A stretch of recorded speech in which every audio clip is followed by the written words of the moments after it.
Bocha poso neba fulelele, lacha poso neba futileti. Obodo silike na ndi Igbo gabane, abanye bafu ebulike wekota. Ugochukwu nyela anyị nyanwa ka iji aga. Enugu State.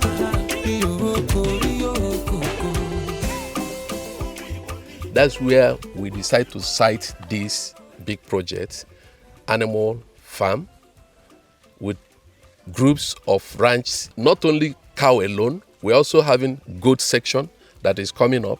And one of the reasons why we decide to do this is because we say, it is possible to keep cows in a place without moving up and down and get the same result, if not more. And that is the reason why we decided to set up this large farm. And I know that this again, we employ so many youths. And some youths also will learn how to keep animals on their own. This site is known as Ohaneze Farms. This is where Ohaneze Farms, which is one of the subsidiaries of Eastside Ventures, a company owned by Gaius Chibezengene, is building what promises to house one of the biggest animal farms in the entire southeast. The clearing of the place is okay. The pens they are building, the shade they are building is okay. The number of animals to stock per this thing we discussed that we have agreed. The quarantine unit, which is here, we have agreed the number of animals that can be in the quarantine unit. And he has shown us where the pasture will be grown, that each of the pens will have their own pasture land. We have agreed on that at the front of the shade. And then also behind here, we have also agreed that a larger portion of the pasture will be done there and to have rotational pasture in that environment. So we have all agreed. I'm happy that I've seen professionals, veterinary doctors, and veteran animal scientists are here, and we're all rubbing minds to make sure we come back with the best. And that is what we are doing. I am Dr. Obiekwe Uchechukwu, a lecturer and a researcher in the ruminant unit, Department of Veterinary Medicine, University of Nigeria, Nsukka. Well, we have come here and it's impressive what we are seeing. And it's a very welcome development that we have this kind of projects going on in our environment here. We have seen what they are already putting on ground, which is very good. We are making our own suggestions and inputs, especially where it concerns the health management of the animals. So we've already given them some suggestions, and even as we go, we are going to put some other things down that they are going to put into consideration in the project. We just left pen 1 and we're now in pen 2. And this is the grazing area for pen 2. So as we release the animal from here, they'll go here and graze. Okay, this area? This area, okay. You understand, and come. And we put demarcations, barbed wire, so that no animal that lives here will go to the other side.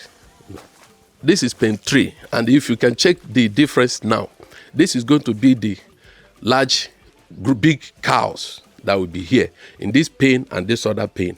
So we decide to leave the pen 1 and pen 2 for young adult animals. We've also discussed on the areas for induction.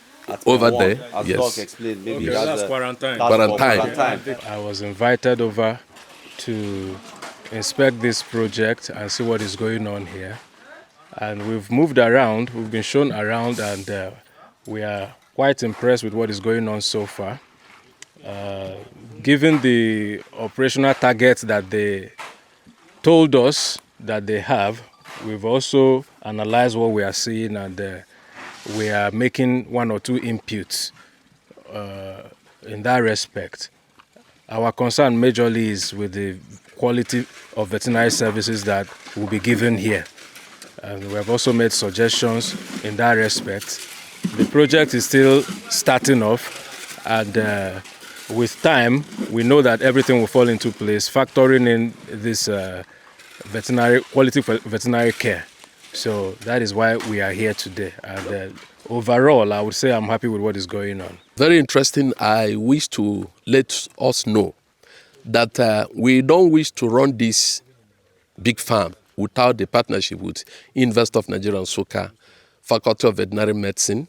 This place, we have intention that they will become an ambulatory services point, whereby the university will at the same time send their students here for training and other necessary thing that makes a student a veterinary doctor.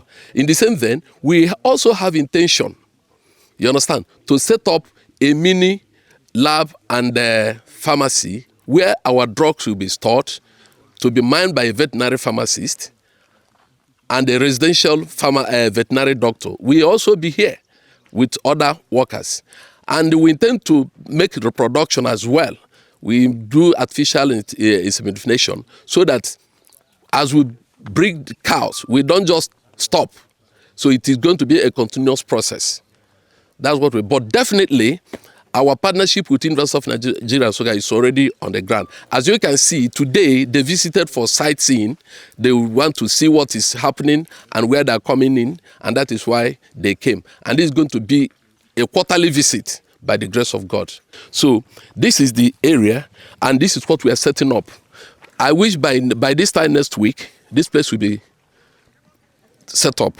You understand, by this time next week. So that what we are doing this is that this will be a complete, not only as a ranch, but also as a study center, whereby universities will send students to come and see what is happening here, because this is where it calls practical. You understand? If not because of this visit, by now we'll be setting out a goat section as well. It's not only going to be cattle, we are going to have goats as well. Yeah, and on other things that my boss said it's an integrated farm center.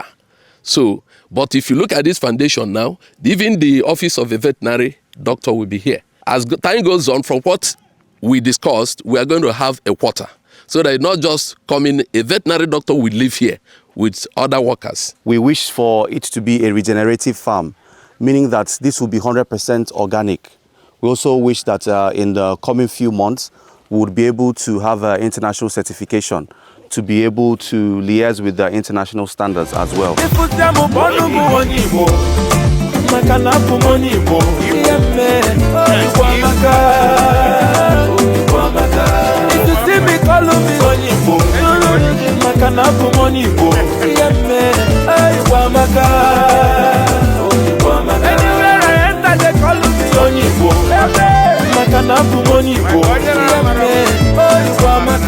The person behind this whole thing is an Igbo man known as Gaius Chibezengene. He's popularly known as the Bitcoin Chief on social media. He's building what promises to house one of the biggest animal farms in the entire Southeast. What he does, what he believes in, is Akuruno. He believes in the school of thought that says every Igbo man should make it a duty. Igbo should be intentional about developing the Southeast, about bringing their investment home. He doesn't think that we should continue lamenting and crying on social media, looking for investment when we can actually be the change we want. We can actually bring every single thing we own down here and achieve the economic Biafra of our dream. That is what Gaius Chibezengene stands for. And that's the man behind all this project. When we started this, Gaius gave an instruction that every single thing we are doing here, we must incorporate local content. Look at this fence, the perimeter fencing. This land is 400 plots, 404 plots. The instruction Gaius gave was that if you are building anything here like this block, now you must use people who are in this village. Like the block we use here is 140-something thousand blocks. And 90% of them were supplied by those who live here, people from this community. So you can see how the economy is beginning to boom, even when we've not even started the project proper. So every single thing you are seeing here, everybody working here, 90% of them are from this. So the local economy is beginning to feel the impact, even though we've not even started the project proper. When we talk about bringing investment home, we mean you trying to boost the economy, the local economy in the region where it is sited. People who, most of us here, when we want to eat, we go to and buy food. We don't go to Nkana and buy food. We don't go to Imo and buy food. We buy food here. This is how you increase the local economy of the region where the project is sited. So you can see it is beginning to have impact on the community, even when the project has not properly taken off. This is a very interesting project for Alaibo. Makana, you know, it's one of a kind in terms of it's not being a regular venture in the space of agriculture in the Southeast. All right, so I'm looking forward to the positive impacts it will have in the community and in the state as well. We have so many challenges which we want government to perhaps come in and see how they can help make things easier. Before we came here, the road it's not something you can even trek on. We had to do some palliative on the road. We had bulldozer, we had some tractors to work on the road. That was the reason why you could even drive to this place. So I'm appealing to the government to, come in. You individuals cannot develop a region when the government has no intervention whatsoever. There's no road, there's no light. Everything is individual effort. What it shows is that if you are going to invest 10,000 here, ordinarily, if there were presence of amenities like road and light, if you are going to invest in a place where there is no road, there is no light, you are going to double the money you are going to put in. And there is no investor that likes going to a region where you have to start from the scratch. You build road, you put light, you do everything. It doesn't encourage investment. It does not. So why we keep shouting Igbos, come back and invest in the Southeast? It's also important that the government of the Southeast understands that we cannot do, individuals cannot do this when the government has not provided the enabling environment, such as security, light, road. Very important. If you are walking down here and seeing everywhere motorable, you see the road through which you came to this place. It is in a terrible shape. And it wasn't even among the road Peter Mba just awarded. It is not. So if there is a way government could come in, take care of the road. We are not asking for too much, just the road. Put in light here. It will be easier for investors to look towards investing in those rural areas. Because that is more reason why everybody is running to the cities. When you go to a village, it's like starting afresh. You do everything, you tar the road, you do light. How much do you keep to start doing all those things? And how many years will it take you to recoup your investment? But the good thing is that people like Gaius are not doing this for the profit. They are doing this because they are selflessly intentional about opening up the Southeast for development. It is something they live for. It is something they walk, they talk every day. If you go to the social media pages, this is the message he keeps preaching. That we must be intentional about developing the Southeast. We must be deliberate. It doesn't take much. Look at those places we develop in Lagos and Kano. Most of those places were swamp. We go there and make them livable. So we cannot continue to leave our land desolate. That's the message people like Gaius are preaching. That is why they can afford to come to a place like this without road, without electricity, without nothing, and start from the scratch. Start building road, start putting light, start doing everything. If you see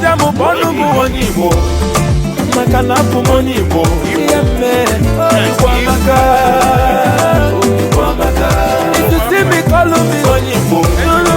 Makanapu Monyibo. Yeah, man.